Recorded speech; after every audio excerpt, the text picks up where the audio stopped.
The wind, a ghost of a whisper, carried the scent of damp earth and ancient secrets across the low-lying plains of Henan. 4 generations. The people of Wangzhuang village had farmed these fields, their plows turning up fragments of pottery and chipped stones, little more than curiosities of a forgotten past. But for Dr. Li Wei, a man whose life was dedicated to the whispers of history, these fragments were a siren's call. The discovery began not with a grand reveal, but with a series of subtle clues.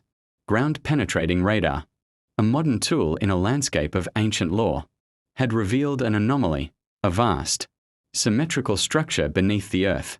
It was at the Wangzhuang ruins that the excavation began, a project of national significance, a delicate dance between cutting-edge technology and painstaking archaeology. The first major breakthrough was a tomb. But this was no ordinary grave. It was immense, a sprawling chamber with a rammed earth foundation that spoke of immense labor and a powerful figure. As the layers of time were peeled back, the team, led by Dr. Li, was astounded. Inside lay over 350 artifacts, each a masterpiece of its era. There were hundreds of jade and pottery pieces, exquisitely carved and preserved. Pig jawbones, symbols of wealth and power, were scattered throughout the burial site, and intricate ivory ornaments gleamed in the artificial light of the excavation.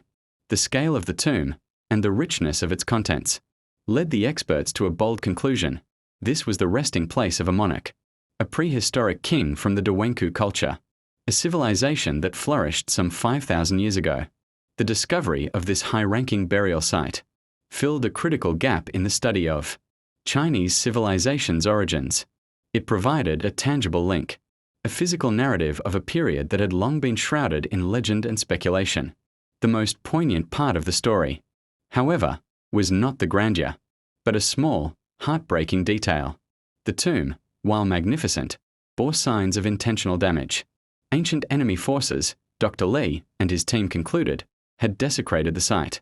It was a silent testament to a forgotten conflict, a struggle for power and dominance in a world just beginning to form the foundations of what would become a unified nation. The king's final journey had been interrupted, his eternal rest disturbed by the very forces he had fought in life. This discovery at Wangzhuang was a microcosm of a larger effort unfolding across China. In Zhejiang, a Neolithic settlement from 9,300 years ago was unearthed, revealing terraced fields and moats that painted a picture of an early rice farming society. In Anhui, the Wuwangdun tomb, a vast burial site from the ancient Chu state, was being meticulously excavated, yielding over 1,000 artifacts and nearly 1,000 written characters that would shed light on a pivotal period before the unification of China.